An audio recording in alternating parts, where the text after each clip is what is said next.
오늘 보실 하나님의 말씀은 요한복음 3장 16절입니다. 요한복음 3장 16절입니다. 찾으셨으면 제가 한번 읽고 여러분이 한번 읽고 다 같이 함께 읽는 것으로 하겠습니다. 하나님께서 세상을 이처럼 사랑하사 독생자를 주셨으니 이는 그를 믿는 자마다 멸망하지 않고 영생을 얻게 하려 하심이라. 하나님이 세상을 이처럼 사랑하사 독생자를 주셨으니 이는 그를 믿는 자마다 멸망하지 않고 영생을 얻게 하려 하심이라. 다 함께 읽으시겠습니다. 하나님이 세상을 이처럼 사랑하사 독생자를 주셨으니 이는 그를 믿는 자마다 멸망하지 않고 영생을 얻게 하려 하심이라. 아멘. 잠시 기도하시겠습니다. 하나님은 사랑이십니다. 하나님 우리를 독생자를 주시기까지 사랑하셨습니다. 그 하나님께 이 시간 영광 돌립니다. 하나님, 또한 저희들 죄 중에 죽을 수밖에 없었지만 예수 그리스도 독생자를 이 땅에 보내셔서 십자가의 죽음으로 하나님의 그 사랑을 우리에게 확증해 주셨음에 감사드립니다.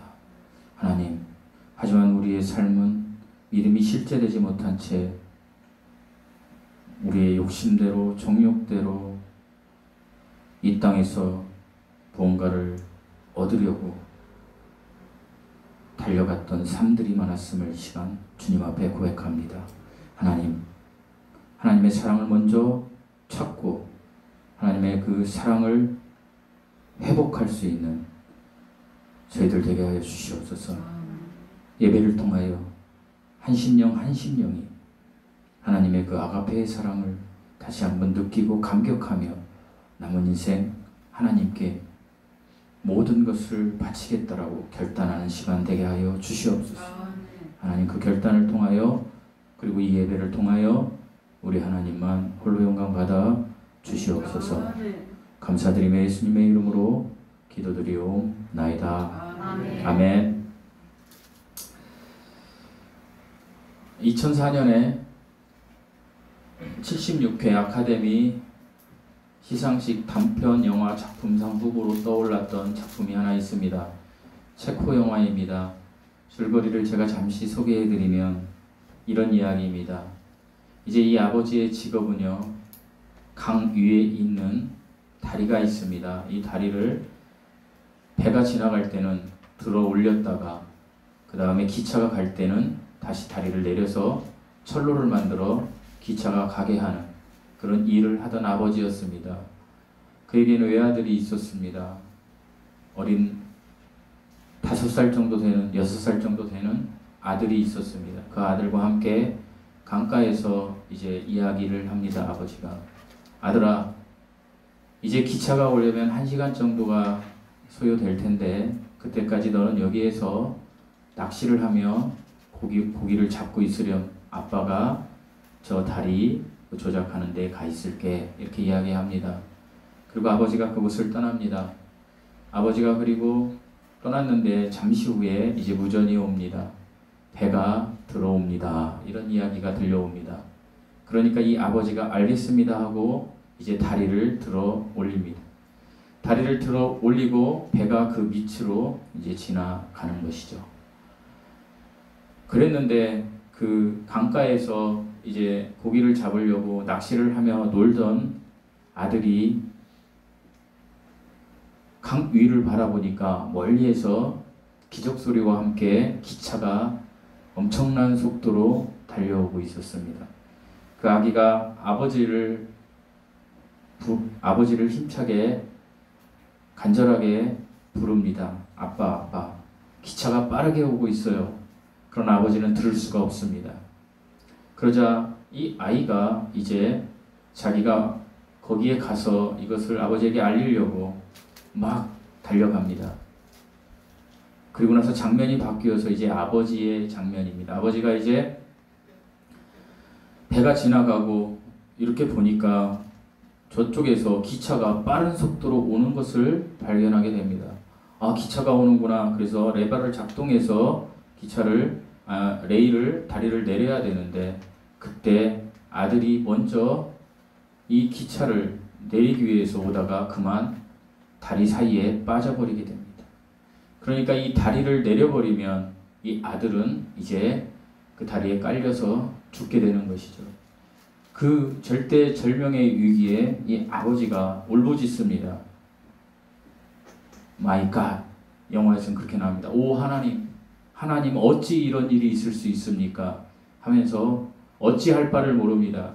그런데 기차 안에는 많은 사람들이 이제 평안하게 음식도 먹고 잠도 자고 그리고 자기의 이야기들도 하고 즐거운 여행길에 대한 이야기들을 하며 아주 평온하게 있습니다.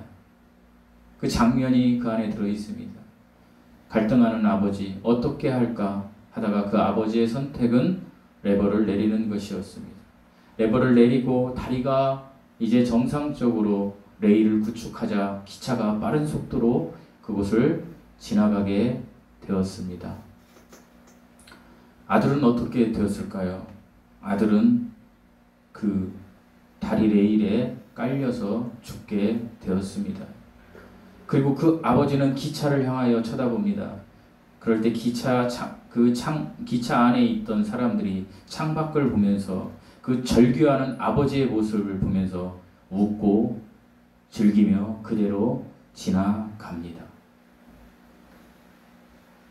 기차에 있는 승객들을 위해서 아들을 희생시킨 그 아버지의 마음을 전혀 모른 채 기차 안에 있는 사람들은 그저 일상에 그대로 지금까지 왔던 대로 그 여행의 여정대로 자기들의 스토리를 엮어가며 달려가고 있었습니다.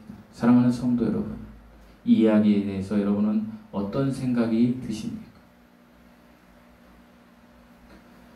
이 땅의 외아들이신 성자 하나님 예수님을 이 땅에 보내주신 성부 하나님의 그 절규가 아버지의 절규였습니다.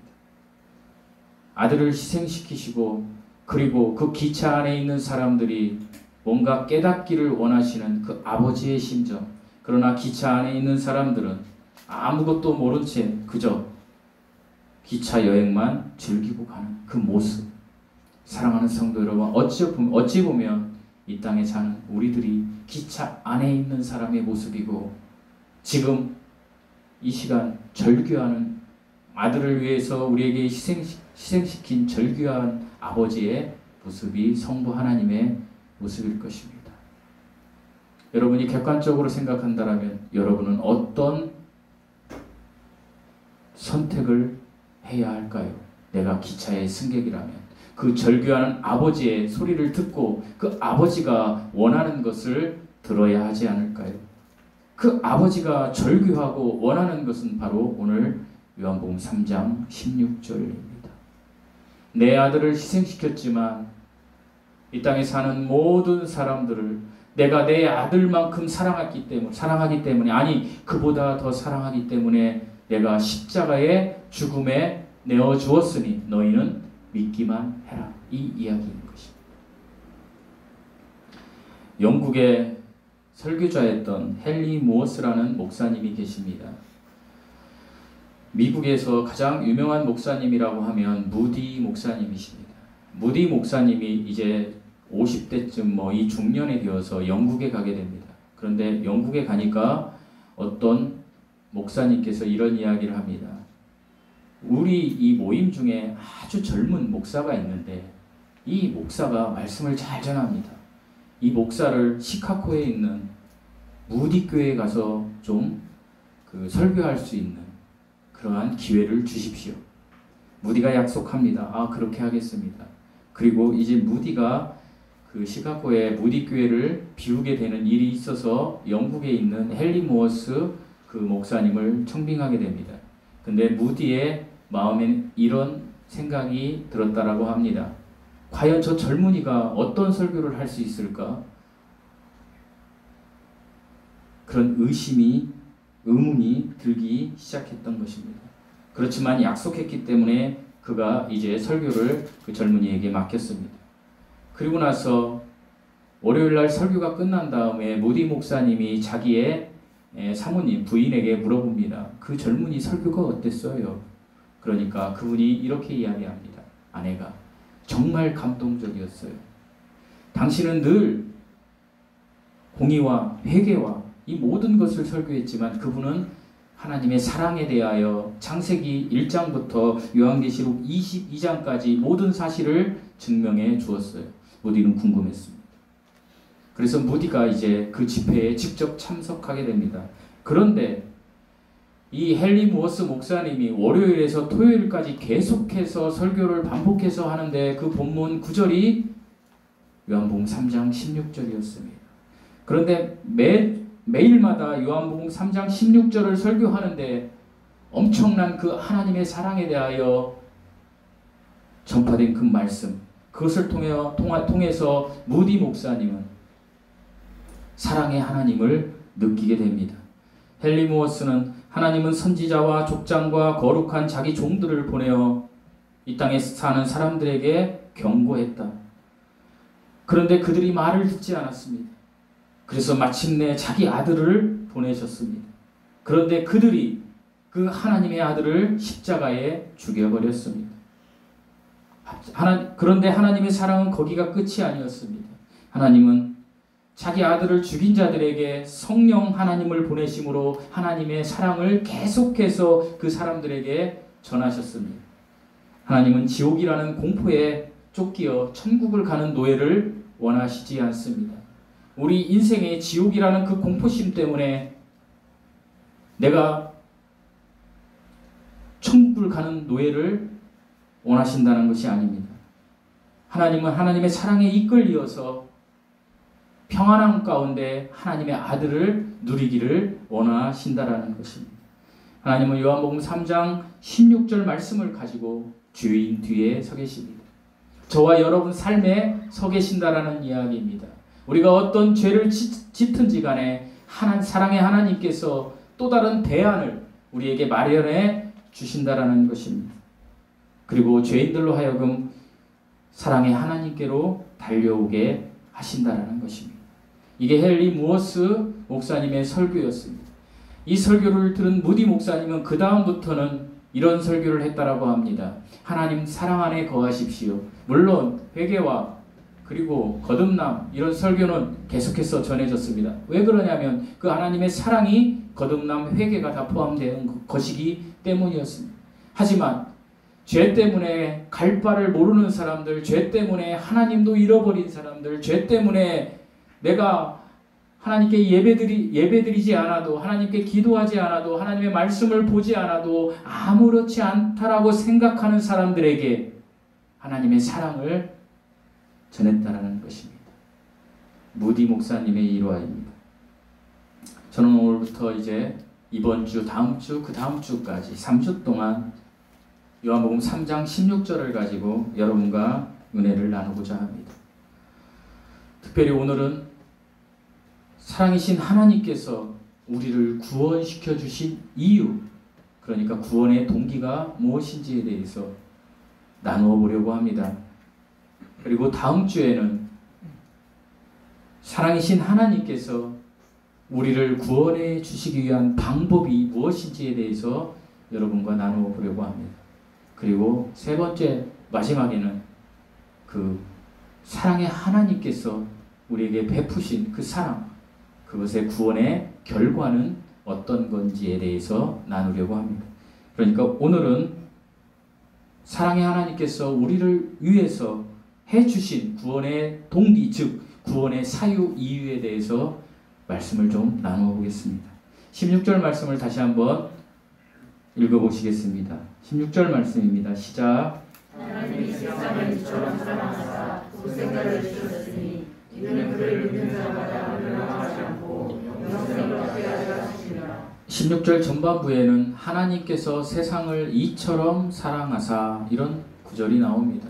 오늘은 이 말씀을 가지고 은혜를 나누려고 합니다.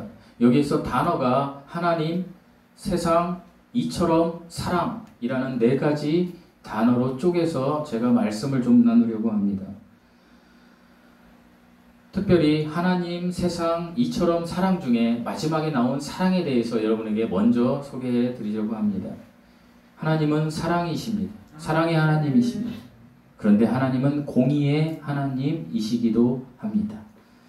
여기에서 사랑은 하나님의 사랑을 이야기하는 것입니다. 특별히 사랑하면 우리나라 말로는 사랑 하나죠. 그러나 이 신약 성경이 기록된 헬라어, 그러니까 그리스어에는 사랑이라는 뜻이 4가지 뜻이 있습니다. 첫 번째 뜻은 필리아입니다. 필리아는 남자와 남자, 여자와 여자, 쉽게 얘기하면 친구입니다. 우정입니다. 이런 사랑입니다. 두 번째는 에로스입니다. 에로스는 남자와 여자의 사랑입니다. 이것은 자기가 부족한 것, 자기가 결여된 것을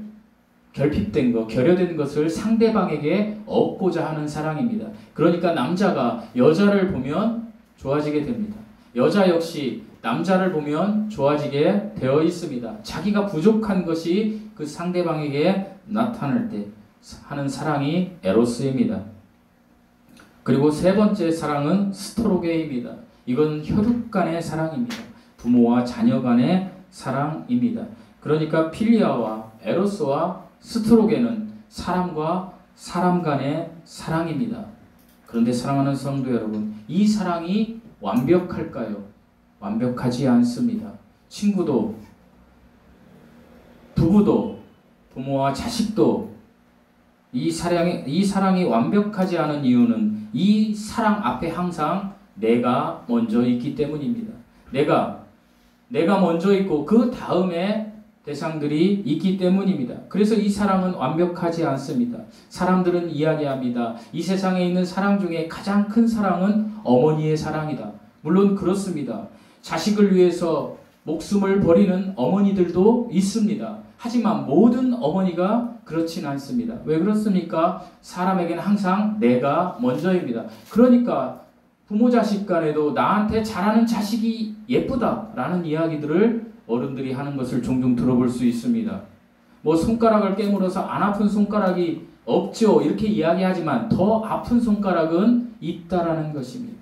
그러니까 이 사람 간의 사랑, 필리아와 에로스와 스토로게는 내가 충족되어졌을 때 되는 것입니다. 내가 충족되지 않으면 안 되는 거예요. 그러니까 내 이익이 먼저고 그 다음은 그 대상들이라는 거예요. 친구도, 남편도, 아내도, 심지어 부모와 자식 간에도. 그런데 여기에서 오늘 요한복음 3장 16절에서 나오는 사랑은요, 이 사랑은 아가페 사랑입니다. 이것은 하나님이 사람에게 주는 사랑입니다. 이것은 무조건적인 사랑입니다. 이것은 일방적인 사랑입니다. 이것은 조건이 없는 사랑입니다. 이 사랑은 로마서 5장 8절에 자세하게 나와 있는데, 우리가 아직 죄인 되었을 때에 그리스도께서 우리를 위하여 죽으심으로 하나님께서 우리에 대한 자기의 사랑을 확증하신 사랑입니다.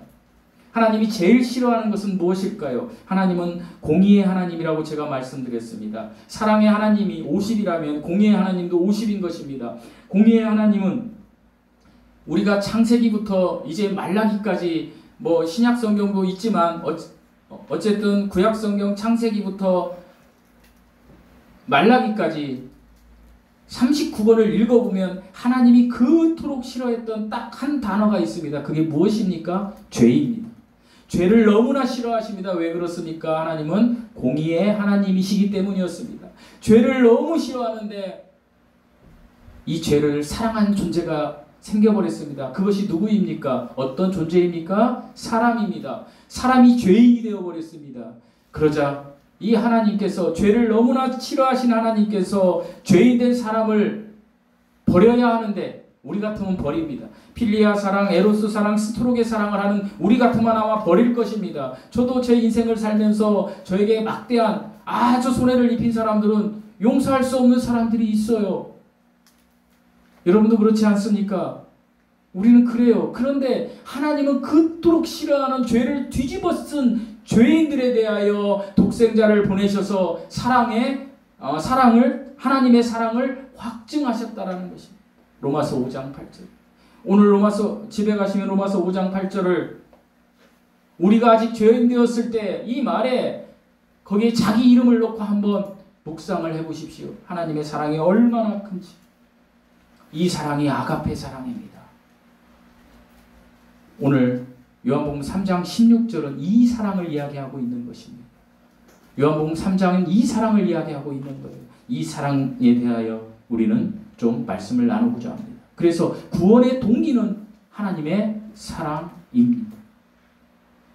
그렇다면 우리가 나머지 세 개의 단어에서 알 수 있는 하나님의 사랑에 대해서 살펴보겠습니다. 구원의 동기는 하나님의 사랑인데 그 하나님의 사랑이 어떻게 실천돼요? 첫 번째로 하나님이십니다.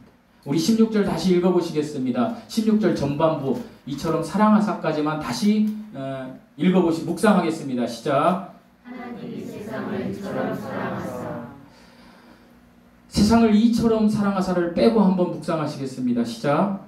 하나님이 세상을 이해를 못하셨습니다. 하나님께서 이 세상을 이처럼 사랑하사 할 때 제가 말씀드린 거는 세상을 이처럼 사랑하사를 읽지 말고 읽으라는 것입니다. 다시 한번 읽겠습니다. 시작. 하나님께서 그러니까 하나님 사랑, 여기서 위대한 사랑의 근원이 나옵니다. 그 근원이 하나님이시라는 것입니다. 사랑의 근원이 누구라고요? 하나님이십니다. 하나님은 사람을 너무나 사랑하셔서 첫 인류 아담과 하와를 만들 때 그들에게 아무것도 없었던 그 상태에서 흙먼지로 더스트로 하나님께서 물질을 만드셨습니다. 그 물질이 몸입니다. 그 몸에 하나님이 얼마나 사랑하셨으면 그 몸의 코에 하나님의 생기, 하나님의 영을, 이거 우리로 보면 호흡입니다. 하나님의 영을 불어넣으셨습니다. 이것이 하나님의 형상으로 우리가 지음받은 것입니다. 하나님이 얼마나 사랑하셨으면 우리를 하나님의 형상으로 지었느냐 이 이야기입니다. 하나님은 사람을 이토록 사랑하십니다. 한 번 사랑하신 것이 아니라 계속 사랑하십니다. 저와 여러분을 지금도 사랑하시고 계속 영원히 사랑합니다. 그런데 하나님께서는 제가 말씀드렸지만 또 어떤 속성이 있다고 말씀드렸어요. 공의가 있어요. 반드시 그래서 사람이 하나님의 이 공의에 충족되기를 바라신다라는 것입니다. 그 공의를 충족시키기 위해서 하나님께서 독생자를 보내셔서 우리가 믿으면 구원받게 하는 그 길을 열어 놓으셨습니다. 하나님은 삼위일체 하나님이시고 성부와 성자와 성령으로 존재하십니다. 하나님은 모든 만물의 기원이시며 원인의 원인이신 원인자이십니다. 이 근원이신 하나님은 모든 것의 원천이시고 생명의 원천이시고 이 하나님은 영으로 존재하십니다. 하나님은 영이시니요. 뒤에 보시면 하나님은 영이시니 이렇게 되어 있지 않습니까? 성부와 성자와 성령은 영이십니다. 그런데 이 영이셨던 하나님이 말씀으로 우주 만물을 창조하셨고 그 말씀으로 우주 만물을 창조하셨던 그분이 인간의 모습으로 형체화된 하나님을 보여주신 것이 우리 주 예수 그리스도이십니다.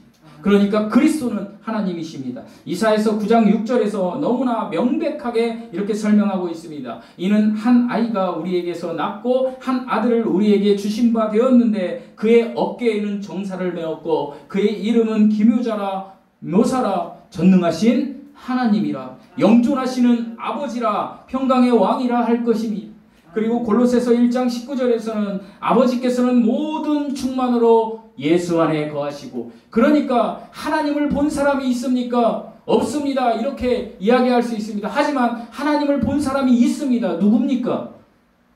2000년 전에 이 땅에 하나님으로 오신 예수님을 보았던 적어도 많은 사람들이 있지만 적어도 12제자는 명백하게 하나님을 본 것입니다. 사랑하는 성도 여러분, 육신으로 오신 하나님, 그분이 우리 주 예수 그리스도이십니다. 그분이 사랑의 근원이십니다. 그분께서 우리를 구원하시기 위해서 이제 그 주체로 이제 나타나신 것입니다. 우리 16절 말씀 전반부 다시 한번 읽어보시겠습니다. 시작. 자, 지금부터는 성경책을 안 쳐다보고 저를 쳐다보고 읽도록 하겠습니다. 시작. 하나님이 세상을 이처럼 사랑하사. 여기에서 나오는 두 번째 단어 이처럼에 대해서 말씀드리고자 합니다. 세상에 대해서 말씀드리고자 합니다. 하나님 다음에 세상입니다. 여기에서 세상은요 헬라어로 코스모스입니다. 이 코스모스는요, 여러분이 잘 배워서 알겠지만 우주를 이야기합니다. 그러나 그 뜻에는 우주 안에 있는 모든 물질을 이야기할 때도 있고요. 또 디테일하게 들어가면 우주 안에 있는 인류, 종족들에 대해서 이야기하고 있습니다. 그러니까 이 세상은요, 요한복음에 56번이 나오는데 이 세상의 뜻은 세상 체계에 갇힌 사람들을, 모든 사람들을 이야기하는 것입니다. 그러니까 세상에 이 지구에 살았던 모든 사람들에 대하여 하나님이 세상이라고 지금 표현한 것입니다. 우리 16절 전반부 성경책 쳐다보지 말고 이쪽을 보면서 다시 한번 묵상하시겠습니다. 시작. 하나님께서 세상을 이처럼 사랑하사. 세 번째 단어로 나오는 게 무엇입니까? 이처럼입니다. 이것은 위대한 사랑의 크기를 이야기하고 있는 것입니다. 제가 종전에 하나 빼먹었습니다. 세상은요, 하나님의 사랑의 대상입니다. 그리고 사랑의 근원은 하나님이셨고요. 다시 정리해드립니다. 사랑의 근원은 하나님이셨습니다. 그리고 사랑의 대상은 누구라고요? 세상입니다. 자, 사랑의 대상이 누구라고요? 세상. 자, 더 좁혀 얘기하면 사랑의 대상은 우리. 더 좁혀 얘기하면 사랑의 대상은 나. 그래서요, 여러분이 이제 하나님의 말씀을 혼자 묵상할 때는 하나님께서 이 영국을 이처럼 사랑하사, 이렇게 묵상하셨으면 좋겠습니다. 우리 한번 그렇게 묵상해 볼까요? 시작. 하나님께서 이 영국을 이처럼 사랑하사. 이거 그냥 단순한 단어가 아닙니다. 여기에서 하나님께서 이 영국을 어떻게 사랑하사? 이처럼은 사랑의 크기를 이야기하고 있는 것입니다. 이처럼이라는 뜻은 우리나라 말로 이와 같이라는 말로 동일하게 표현될 수 있습니다. 이 말뜻은요, 뒷구절에 나오는 독생자를 보낼 만큼의 사이즈, 크기라는 것을 이야기하고 있습니다. 이걸 좀 더 풀어서 말씀드리면 이처럼은요, 헬라어로 후토스라는 단어를 씁니다. 뭐라고요? 후토스. 이 후토스는요, 잃어버리지 마시기 바랍니다. 하나님께서 나를 이처럼 후토스 사랑하사. 그래서 여러분, 후토스의 뜻을 설명해 드리겠습니다. 이 후토스의 뜻은요, 이 말은 앞의 내용을 근거로 해서 뒤의 내용을 설명할 때 사용되는 말입니다. 앞의 내용이 무엇입니까? 우리 14절 말씀 읽어보시겠습니다. 14절 말씀 시작.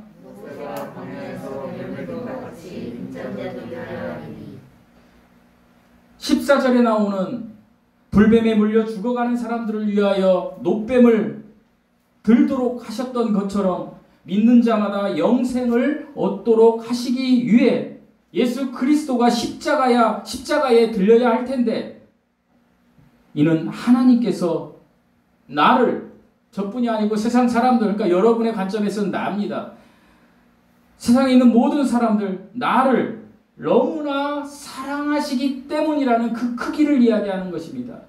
쉽게 이야기하면 이처럼의 사랑은요, 구약에서 노뱀으로 표현된 예수 그리스도를 신약에 와서 실제적으로 십자가에 못 박혀 죽으시기까지, 그 아들을 죽으시기까지의 그 크기의 사랑을 이야기한다라는 거예요.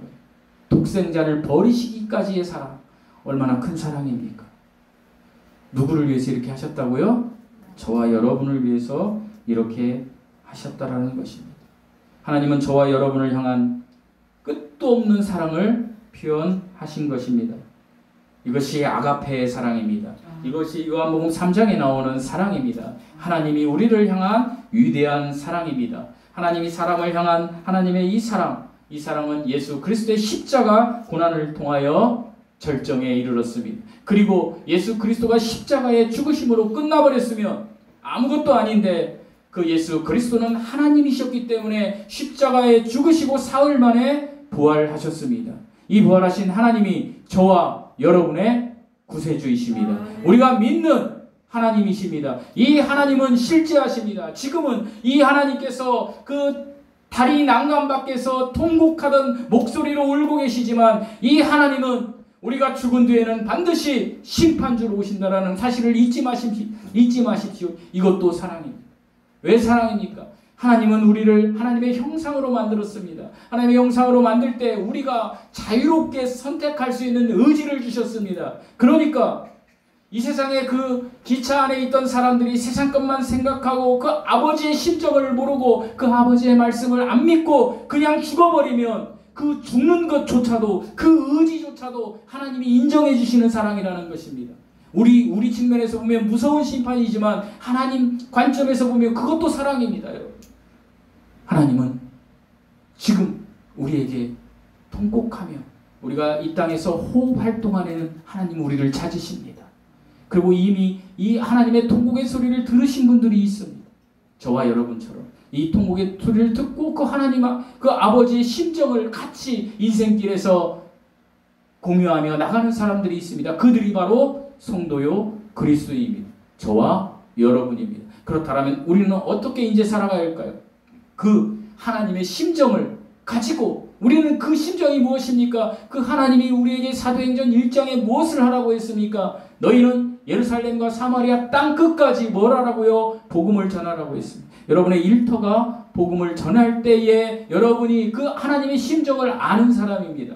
그런데 우리가 여전히 그렇지 않게 살아간다라면 내가 늘상 얘기했지만 나에게 가장 가까운 사람에게조차도 그렇게 하지 않는다라면 여러분 이거 정말 심각한 일이에요. 왜 그렇습니까? 하나님은 성경에 사랑의 하나님이지만 공의의 하나님이시기도 합니다. 사랑하는 성도 여러분, 구약시대를 거쳐서 이제 신약에 와서 그 예수 그리스도께서 십자가에 못 박혀 죽으시고 부활하신 것을 믿는 사람들에게 모두에게 구원을 주십니다. 이것은 무엇입니까? 은혜입니다. 기쁨입니다. 사랑입니다. 하나님의 사랑이 성령 하나님을 통하여 무한히 흘러갑니다. 우리 안에서. 그런데 이 하나님이 초림할 때는 은혜의 하나님, 사랑의 하나님이시지만 이 하나님이 다시 오실 때, 재림하실 때는 어떤 하나님으로 오십니까? 심판의 하나님으로 오십니다. 누구를 심판하십니까?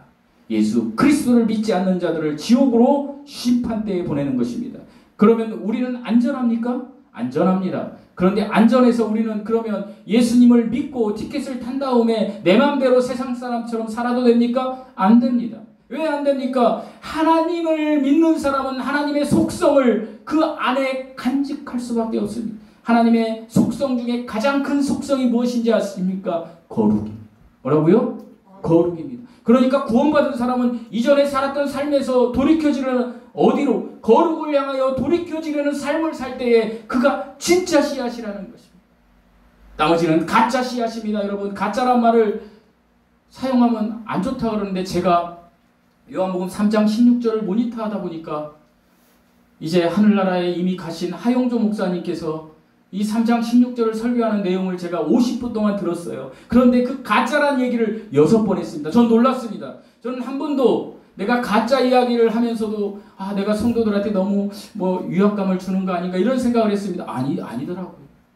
여러분, 가짜라는 것을 알고 내가 정말 생명의 씨앗을 받아들여야 되겠다라고 생각하며 그 생명의 씨앗을 받아들이게 하는 목사가 진짜입니까? 아니면 그 가짜 그냥 죽을 거 아는데도 그냥 놔두고 그냥 가다가 그가 지옥에 가게 하는 게 진짜입니까? 어느 게 진짜 사랑입니까? 저는 여러분에게 위압감을 주려고 이야기하지 않습니다. 저 또한 여러분과 같이 거룩의 삶을 살지 못합니다. 하지만 우리가 적어도 거룩의 삶을 쫓아가려고 하는 분투가 있어야 된다는 것입니다. 사랑하는 성도 여러분, 예를 하나 들겠습니다.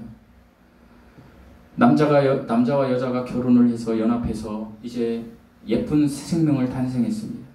그런데 그 어머니의 외모가 바로 변화가 됩니까? 변화가 되지 않습니다. 그렇죠? 임신했습니다 했는데 1주나 2주나 변화가 됩니까? 변화가 없어요.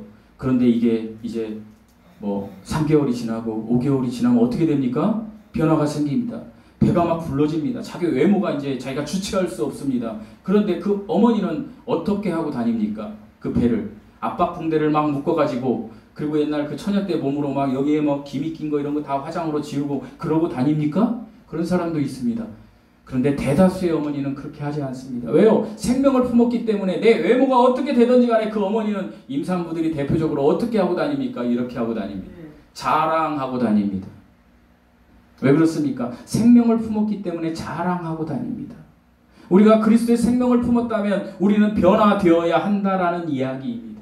그런데요, 어떤 여자가 임신을 했는데 3개월이 돼도 5개월이 돼도 아무런 변화가 일어나지 않습니다. 처녀 때 몸매로 그대로 있습니다. 그러면 그 임신, 생명의 씨앗이 진짜라는 이야기입니까? 가짜라는 이야기입니까? 이야기 어려우신가요? 임신을 했는데 3개월이 지나도 5개월이 지나도 아무런 변화가 일어나지 않아요. 그럼 그게 가짜 임신입니까? 진짜 임신입니까? 가짜 임신. 사랑하는 성도 여러분, 똑같이 적용할 수 있습니다. 우리가 구원받았다면 이 어머니의 배가 불러오듯이 우리가 하나님의 그 거룩의 배가 불러오고, 그게 내가 세상에서 어떤 핍박을 받는다 할지라도 우리는 그것을 자랑하고 다녀야 합니다. 그리고 그 해산의 날, 그 아기가 태어났을 때, 사적인 이야기 하면 안 되는데 제가 여러분이 경직된 것 같아서 이야기하고 말씀을 마무리하겠습니다. 제가 저에게 뭐 보내준 건 아닌데, 여러분이 다 저는 옛날에 그랬어요. 어렸을 때 어떻게 갔더니 우리 목사님이 우리 성찬이 그렇게 이뻐하더라고요. 그때는 제가 목사님한테 이거였거든. 근데 어느 순간부터 제가 목사님의 그 복음이 아닌 거에 대해서 막 얘기를 하니까 그다음부터 우리 성찬이를 막 미워하더라고요. 그리고 막 다른 애들이 이뻐하니까 열나는 거야. 그런 일이 있었어요, 예전에. 그래서 나는 나중에 목회하게 되면 이런 얘기 안 해야지 하는데 하게 되는 거예요. 그래서 자랑할 수가 없어요. 제가 오늘 아침에 박정문 집사님하고 제가 교회 오면 기도하기 전에 약간 기도 먼저 하고 미팅 차 한잔하고 다시 기도하고 이렇게 하는데, 박 집사, 제 사적인 얘기예요. 혼날 수도 있는데 그냥 해야지 뭐, 준비하지 않았는데 갑자기 박 집사, 요 사진 한번 봐봐. 사진 이뻐 안 이뻐? 오, 이쁜데요? 배우 해도 되겠는데요? 그게 누굴까요? 네? 강연이에요. 옥님자매 아들. 보셨어요? 카톡에? 네. 네. 진짜 오늘 이분 끝나면 보세요. 여러분 다 보실 수 있어요? 와, 진짜 이쁜 거야. 너무 이쁜 거예요. 되게 보고 싶더라고. 진짜 이뻐요. 뭐 옥님자매가 목사님 저 아파요 기도해 주셔서, 그 옛날 얘기고 너무 이쁜 거예요. 애기가 거의 배우 같아, 배우. 꼭 보세요.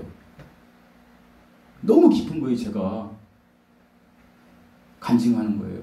그러면서 제가 박집사 눈치챘는지 몰라도 제가 웃었어요. 시계 보면서. 제가 너무 힘든 거예요. 사실 여러분, 목회가 힘들고 사는 게 힘들고 너무 힘든 거예요. 이런 소리 하면 안 되는데 영적으로 힘들고 막 힘들어요. 그냥 코로나 이런 거 있고 이제 힘든 거예요. 힘들더라고요. 근데 제 마음에 왜 웃었냐면, 제가 계속 그런 기도를 하지 않겠어요? 하나님, 어떤 우리 교회 좀 이렇게 이렇게 부흥되게 이런 기도를 하겠죠. 하는데 이제 변화되지 않는 나의 모습, 특별히 창립 6주년이 돼도 변화되지 않는 건 나의 책임이다. 그러면서 엄청 자책하고 있고 막 그런 마음이 있어요, 제가. 근데 하나님이 네가 오늘 최고의 예배를 드리면 되지 않겠니? 그 애기 보고요, 그 기쁨이 저에게 이렇게 올라온, 이 속에서 네가 최고의 예배를 드려, 너만의 예배를, 설교 잘하려고도 하지 말고 너만의 예배를 드려 나한테, 그런 마음에서 목소리가 들려. 그래서 제가 미친 사람처럼 웃었어요. 박정우 집사님 느꼈는지 모르지만. 제가 왜 이 이야기를 하냐면, 여러분, 우리가 하나님을 만났고 생명의 씨앗이 있었으면 우리가 배가 불러서 세상 사람들이 볼 때는 창피할지 몰라도, 그래도 우리가 그 해산의 날에 그 아기가 예쁜 것처럼 우리가 그 기쁨을 누릴 수 있다는 거예요. 여러분, 하나님은 여러분을 사랑하십니다. 너무 사랑하세요. 얼만큼? 이처럼 뭐라고요? 아들을 주기까지. 그리고 하나님은 여러분을 지금도 사랑하세요. 지금도. 어떤 일을 해도 하나님은 여러분을 사랑하십니다. 이 하나님의 사랑을 느끼십시오. 이 하나님의 사랑을 간직하십시오. 그리고 이 하나님의 사랑을 삶에서 되새기십시오. 반추하십시오. 그리고 이 하나님의 사랑을 통하여 여러분에게서 하나님의 사랑이 흘러나오도록 삶을 살아보십시오. 성공된 인생을 살아가실 것입니다. 이 인생을 사는 저와 여러분이 되시기를 예수님의 이름으로 축원드립니다. 기도하시겠습니다. 하나님 아버지 감사합니다. 늘 부족하고 연약하고 늘 힘들어 쓰러져 지쳐 있지만 하나님의 은혜로 저희들이 이렇게 살아가고 다시 한번 일어섭니다. 하나님의 사랑을 생각한다면 우리가 두려울 것이 없음을 고백합니다. 하나님의 사랑을 생각한다면 하나님, 우리가 그 무엇보다도 하나님이 우선 되심을 고백합니다. 하나님이 전부입니다. 하나님이 모든 것 되십니다. 라는 고백이 우리 입술을 통하여 나오게 하시고 우리의 삶을 통하여 나올 수 있는 은혜가 우리 모두에게 임하게 하여 주시옵소서. 이제는 우리 주 예수 그리스도의 은혜와 하나님의 사랑과 성령의 교통하심이 사랑하는 하나님의 사랑을 받은 주님의 성도들 위해 지금부터 영원토록 우리 주님이 함께 하시기를 예수님의 이름으로 축복하고 기도드리옵나이다. 아멘.